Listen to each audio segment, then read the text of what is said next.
Hi students. तो आज फिर से जैसा कि हम लोग क्वाड्रेटिक इक्वेशन का प्रैक्टिस कर रहे थे, तो हम लगातार उसी चैप्टर्स को भी कर रहे हैं। लगातार कुछ क्वेश्चन मैं लेके आ रहा हूं, तो आप लोग सभी अधिक से अधिक प्रैक्टिस करने के लिए जुड़ जाएं और प्रैक्टिस करें। मैं लगातार इंपॉर्टेंट क्वेश्चंस वर्ड प्रॉब्लम खास करके लेके आ रहा हूं, ताकि आपका ज़्यादा से ज़्यादा हेल्प कर सकूं। तो अगर आप लोगों को ये वीडियो अच्छा लगता है तो लाइक, सब्सक्राइब और शेयर जरूर करें।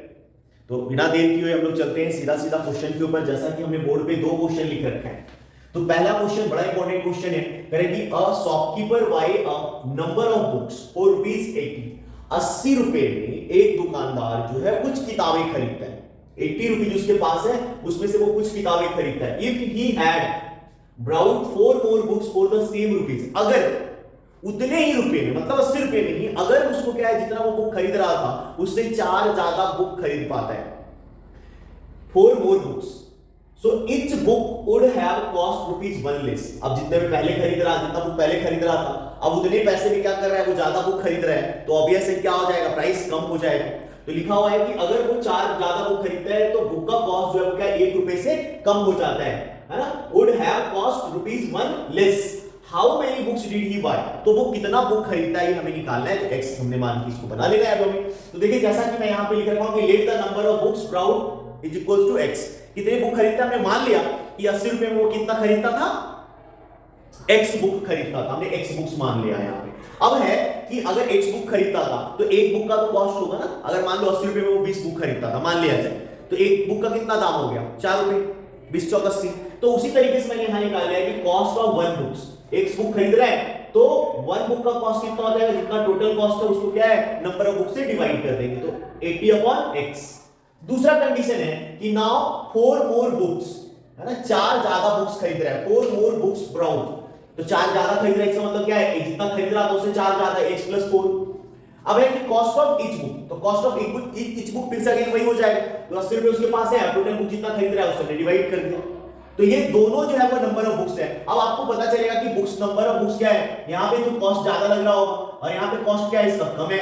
यहाँ पे कॉस्ट ज्यादा लग रहा है, यहाँ पे कॉस्ट क्या है, कम लग रहा है। तो हमें क्या दिया हुआ है, ₹1 का कम है, तो हम ज्यादा वाले से क्या है, कम वाले को माइनस कर लेते हैं। मोर ये है और लेस ये है, सॉरी मोर ये है और लेस ये है। तो हमने, क्योंकि यहाँ पे क्या हो रहा है, कम बुक खरीद रहा है और यहाँ पे ज्यादा बुक खरीद रहा है, यहाँ पे महंगा है, यहाँ पे क्या है, थोड़ा सस्ता हो गया। तो दोनों में कितने का डिफरेंस है, ₹1 का। तो हमने ये क्या, 80/x minus 80/x + 4 is equals to ₹1, क्योंकि ये क्या है, ₹1 से लेस है। अब इसी चीज को हमें सॉल्व करना है। 80 हमने कॉमन कर लिया और इसका एलसीएम ले लिया, x से x कट गया तो बच गया क्या, x + 4, और यहां से क्या, x + 4 कट गया तो x जो है इसके साथ यहां पे x आ गया, x और plus x minus x cancel out, बच गया कितना हमारा 4 और 80, 480 को मल्टीप्लाई करेंगे 320, और यहां से x² + 4x क्रॉस मल्टीप्लिकेशन करते हैं तो x² + 4x और ये नीचे 120, और इसको फिर हमने इधर ले आया तो ये हमारा रिक्वायर्ड क्वाड्रेटिक इक्वेशन बन गया। अब इसको कुछ नहीं करना है आपको, फैक्ट अगर आपको फैक्टराइज करना है तो आप देखिए सीधा सा इस तरह से कर सकते हैं। 2 से भाग दिया 160,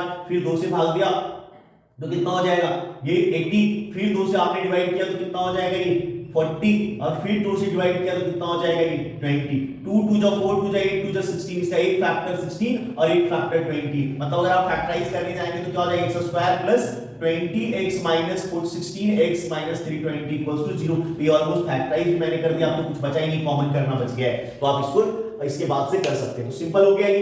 तो ये हमारा था फर्स्ट क्वेश्चन, जिसको हमने क्या किया, कॉस्ट दिया हुआ उसके हिसाब से, और इसमें और भी कई खिलौने आ सकते हैं या कुछ और चीजें आ सकता है, या ऐसे दे सकता है कि कुछ लोग जो हैं, और नंबर ऑफ पीपल में मान लीजिए कि आपको दे दिया कि 6000 रुपए और कुछ लोगों के बीच में बांटा जा रहा है।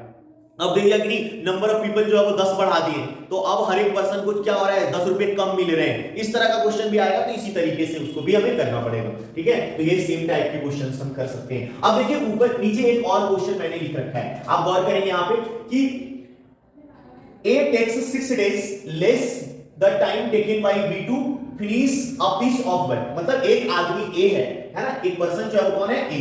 तो अ पर्सन A, ठीक है, यहाँ पे सिर्फ A लिखा हुआ, A takes 6 days less than the B to finish a piece of work। कोई एक काम है और किसी एक काम को करने के लिए जितना समय B लेता है, जितना समय B लेता है उससे 6 दिन कम कौन, A लेता है। 6 दिन कम टाइम लेता है कौन, A। और अगर दोनों साथ काम करता है, if A and B work together, अगर ये दोनों काम करता है कि इस काम को 4 दिनों में फिनिश कर देता है, 4 डेज में फिनिश कर देता है, तो हमें बताना यह है कि find the time taken by A and B alone, मतलब इंडिविजुअली। अगर ए अलग काम करता है, बी अलग काम करता है, तो अकेले ए कितने दिन में करेगा, अकेले बी कितने दिन में करेगा, ये हमें निकालना है। तो आप गौर कीजिए, अब हमें एज्यूम कर लेना है, जो हमें निकालना है वही एज्यूम कर लेना है। हमने यहां मान लिया कि let A takes X days to finish a work, ठीक है, या जो द वर्क है, जो पीस ऑफ वर्क था, उसको फिनिश करने में कितना दिन लग रहा है, एक्स दिन। अगर मान लीजिए कि वो एक्स दिन में काम फिनिश कर रहा है, तो अगर वो एक ही दिन काम किया तो कितना काम करेगा, तो हमने ये निकाल लिया है कि part of work finished by A in 1 days, एक दिन में ए जो है वो कितना काम करेगा, तो टोटल जो काम है एक है और उसका एक हिस्सा करेगा, तो जितना दिन ले रहा है उसने डिवाइड किया इसको, तो 1/x हो जाएगा, मतलब इतना पार्ट जो क्या है एक दिन काम करने पे उस काम का इतना पार्ट फिनिश हो जाएगा। उसी तरीके से आगे नाउ बी टेक्स, अब b कितना लेगा x + 6 डेज, क्योंकि हमने पहले क्वेश्चन में लिख रखे हैं, क्या लिखा हुआ है यहाँ पे कि b जो है वो क्या करता है, a से ज्यादा दिन समझ लेते हैं, या जो a जो है वो b से 6 दिन कम लेता है, तो यहाँ हो गया ना, b ले रहा है x + 6 डेज और ये ले रहा है x, तो ये तो 6 दिन कम ले रहा है इस, तो ये b जो है टाइम कितना ले रहा है, x + 6 days to finish the work, तो इसका जो है इतने दिन में काम फिनिश कर रहा है, सेम काम जो है उसको फिनिश करने में कितना समय ले रहा है, x + 6 डेज। तो अगर ये भी एक ही दिन काम करता है, जैसे हमने ऊपर वाले का निकाला एक दिन का काम, तो इसका भी क्या हो जाएगा, एक दिन का काम, b का एक दिन का काम कितना होगा, 1/, जितना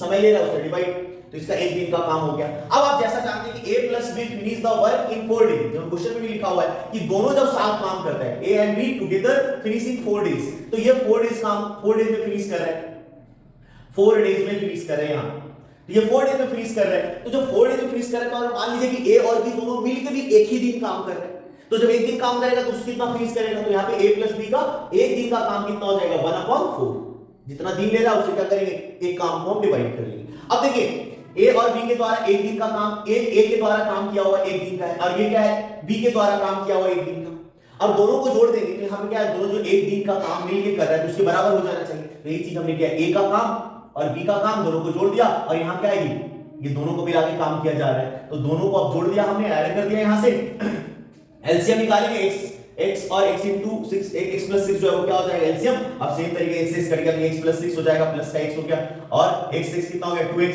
ये 6 लिख दिया हमने, x को मल्टीप्लाई करेंगे तो x² हो गया और 6x, और बाकी का क्रॉस मल्टीप्लिकेशन 4 यहां से मल्टीप्लाई करेंगे, 4 2 8x + 24, और यहां से ये मल्टीप्लाई हो जाएगा तो x² + 6x। तो इस तरीके से जो हमारा क्या है, ये क्वांटिटी, अब यहां देखिए x² इधर हो गया, एक को आप उधर लेके जाएंगे तो माइनस का 6x हो गया और माइनस का 24, तो ये फाइनल हमारा क्या हो गया, क्वाड्रेटिक इक्वेशन। अब अगर इसको भी आप चाहेंगे फैक्टराइज करना, तो जैसा कि हमने बताया था 24, तो 24 को 2 से देंगे 12 और 2 से करेंगे तो 6, ठीक है, हमें लाना कितना, ये यही हो गया 4 और 6, तो यहां भी इसका फैक्टर को और आसान है, माइनस का 6x और प्लस का 4x और माइनस 24 इज इक्वल टू 6 4 जा 24 और 6 में से 4 गया तो 2 बच जाएगा, तो इस तरह से इसका फैक्टराइज हो गया, बाकी तो कॉमन करना रह गया। तो इस तरह से आप लोग स्टूडेंट्स ज्यादा से ज्यादा जो है प्रैक्टिस करें, और भी क्वेश्चन एक क्लास और मैं और कराऊंगा, एक प्रैक्टिस सेट और इसमें कराएंगे, तो इस तरह से हमारे 10-15 क्वेश्चन हो जाएंगे सेम टाइप ऑफ क्वेश्चन। आप घर पे भी बैठ के प्रैक्टिस करें ज्यादा से ज्यादा चीजों को, और कोई भी अगर डाउट्स हो, कोई भी चीजें हैं तो आप कमेंट में आप जरूर डालें, मैं उससे रिलेटेड चीजों का जो है वो वीडियो बनाने की कोशिश करूंगा। तब तक के लिए आप सभी को बहुत बहुत धन्यवाद।